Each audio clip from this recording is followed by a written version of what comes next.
I was looking at Sachin. He wasn't crying. ये 96 का match मैं लाइफ में कभी नहीं भूल सकता हूँ। When you are captaining the side, you are allowed to speak. हमारे कोच उन्होंने एक आर्टिकल लिखा था कि विनोद को के बहुत बलि का बकरा बनाया गया। When you are not the captain, then you don't speak. ये मैच के बाद मेरा करियर खत्म किया गया। एक बोर्ड जो बोल रहे हैं बिल्कुल थर्ड क्लास स्टेटमेंट है। हम लोग चैंपियन होने वाले थे। इंडिया ने 1983 में अपना पहला वर्ल्ड कप जीता था और 28 साल लग गए उन्हें अपना सेकंड वर्ल्ड कप जीतने में। बट अगर मैं आपको कहूं कि जो वर्ल्ड कप हम 2011 में जीते थे उसे हम 1996 में इजीली जीत सकते थे तो कैसा लगेगा। जो वर्ल्ड कप इंडिया आंखें बंद करके भी जीत सकता था उसमें इंडियन टीम की इज्जत गिर गई। फैंस ने ग्राउंड में आकर आग तक लगा दी और उस दिन टीम इंडिया की दर्दनाक हार के साथ बहुत बदनामी भी हुई। उस दिन लाखों इंडियंस का वर्ल्ड कप का सपना उनके घर में टूट गया था और वो दिन बन गया था इंडियन क्रिकेट हिस्ट्री का the darkest day. The 1996 world cup semifinal.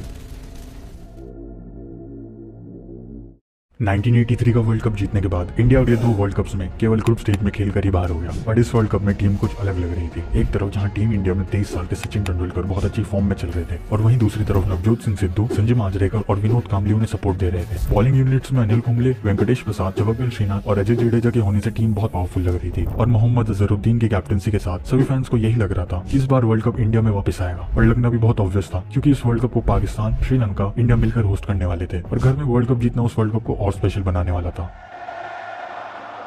India to the semifinals. Indian team group stages में यूजुअली अच्छा परफॉर्म करती है और इस वर्ल्ड कप में भी they finished at number 3 in the group table just behind Australia and Sri Lanka. And जो matches Indian team हारी थी वो भी बहुत क्लोज से हारी थी। इस वर्ल्ड कप की परफॉर्मेंस से इंडिया ने खुद को वर्ल्ड के आगे स्ट्रॉन्ग प्रूव कर दिया क्योंकि पहले 90s के मैचेस में जहां इंडियन टीम एक तरफा हारा करती थी और वही इंडियन टीम वर्ल्ड कप के क्वार्टर फाइनल में जगह बना चुकी थी। And Sachin Tendulkar being the highest run scorer for Indian team. अब बारी थी क्वार्टर फाइनल्स की जिधर इंडिया को अपने आर्च राइवल्स पाकिस्तान से भिड़ना था एट चिन्नास्वामी स्टेडियम बैंगलोर। वो मैच काफी क्लोज गया था but Indian team finally manages to claim their victory with the help of match-winning knock of 93 runs by Navjot Singh Sidhu. अब बस इंडिया 2 कदम दूर था अपने ड्रीम वर्ल्ड कप से। सेमीफाइनल में इंडिया का मुकाबला श्रीलंका के साथ था। यस, वो श्रीलंका जो उस वर्ल्ड कप में एक भी मैच नहीं हारी थी, जिसने ऑस्ट्रेलिया, इंग्लैंड, इंडिया जैसी टीम्स को ग्रुप स्टेज और क्वार्टर फाइनल्स में हराया था और जिसके ओपनिंग बैट्समैन उस वर्ल्ड कप के बेस्ट ओपनर्स थे। उसी टीम से इंडिया का सेमीफाइनल्स में मैच होने वाला था एट ईडन गार्डन्स इन कोलकाता। इस मैच के लिए पूरे इंडिया में बहुत ज्यादा हाइप थी और इंडियन फैंस टीम को पूरा सपोर्ट कर रहे थे बट वो सपोर्ट कब फ्रस्ट्रेशन में बदल जाएगा इसकी किसी ने भी उम्मीद नहीं की थी। The game day 13 March 1996। Toss जीतकर इंडिया के कैप्टन अजहरुद्दीन ने फील्डिंग करने का डिसीजन लिया। अब यहाँ से शुरू होती है प्रॉब्लम्स। ईडन गार्डन्स की वो पिच काफी बैटिंग फ्रेंडली थी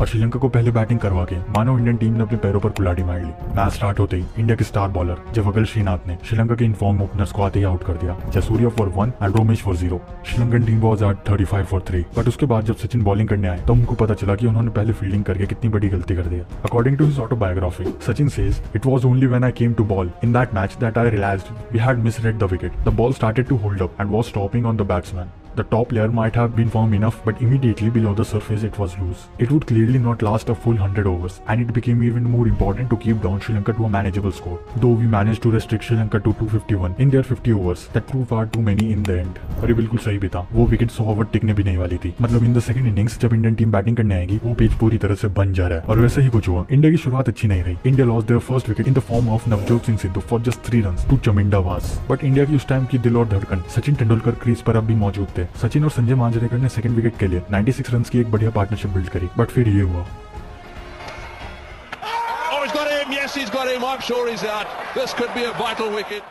सचिन 65 रन्स पर आउट हो गए एंड टीम का स्कोर था 98 फॉर 2। आधे फैंस का दिल वर्ल्ड कप जीतने के लिए वहीं टूट गया क्योंकि तब तक ट्रेंड बन चुका था सचिन आउट मतलब टीम आउट। और उसके बाद जो हुआ उसे हर फैन अपने दिमाग से हटाना ही चाहेगा। India lost almost every wicket after Sachin. ऐसा लग रहा था कि इंडिया वो मैच जल्द से जल्द खत्म करना चाह रही थी, खुद जीतने के लिए नहीं बल्कि श्रीलंकन टीम को जिताने के लिए। 1 लाख से ज्यादा का इंडियन क्राउड जो कि वर्ल्ड कप के सपने के साथ इंडिया को चीयर करने आया था वो अनअवॉइडेबल ट्रॉमा फेस कर रहा था। सचिन के बाद हर बैट्समैन अपना विकेट ऐसे ही दे रहा था, resulting Jayasuriya to have 4 wickets and Indian team was at just 128 for 8। Yes, you heard it right. Sachin के आउट होने के बाद टीम ने 22 रन बनाकर 6 विकेट गंवा दिए।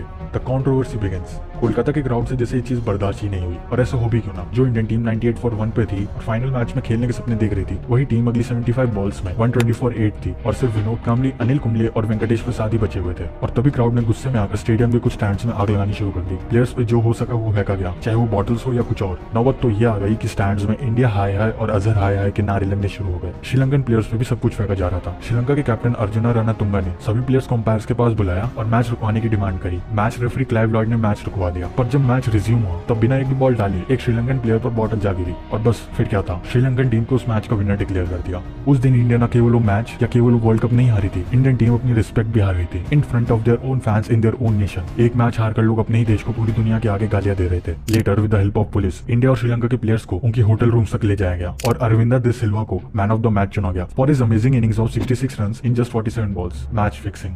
नवंबर 2011 में विनोद कांबली ने इस मैच को याद कर एक न्यूज चैनल पर अपना इंटरव्यू देते हुए कहा था कि उन्हें टॉस जीत के बॉलिंग करने का फैसला समझ नहीं आया। टीम कोच और मैनेजर अजीत वाडेकर ने टीम मीटिंग में डिसाइड किया था कि टॉस जीत के बैटिंग ले गई मगर फील्डिंग ले गई और वे अकेले नहीं थे जिसे ये बात अजीब लगी। सचिन तेंदुलकर ने भी अपनी बायोग्राफी में इसका मेंशन किया था। आगे विनोद कांबली बताते हैं कि उस मैच के बाद उनका करियर बीसीसीआई ने खत्म कर दिया था उन्हें आने वाले इंग्लैंड टूर के लिए ड्रॉप करके। कांबली ने उस मैच में फिक्सिंग एलिगेशन लगाए और अजहरुद्दीन एंड अजय जडेजा जो कि ऑलरेडी मैच फिक्सिंग के दूसरे केसेस में फंस चुके हैं और बैन भी हो चुके हैं। अजय जडेजा इन 2003 एंड अजहर इन 2000। मगर जब इस बारे में अजीत वाडेकर और मोहम्मद अजहरुद्दीन से पूछा गया तो उन्होंने कहा कि हमने एक्चुअली फील्डिंग का ही डिसाइड किया था और वो इसलिए था क्योंकि श्रीलंका उस वर्ल्ड कप में चेज आराम से कर रही थी। अब इस स्टेटमेंट से एक बात तो क्लियर हो गई कि टीम और मैनेजमेंट ने विकेट को ना देखते हुए सिर्फ श्रीलंका के ट्रेंड को देखा, जो कि सही बात नहीं है। अगर वे थोड़ा भी ध्यान विकेट की साइड देते तो क्या पता जो इंडिया के साथ हुआ वो श्रीलंका के साथ हो जाता। हू नोस। Thanks for watching.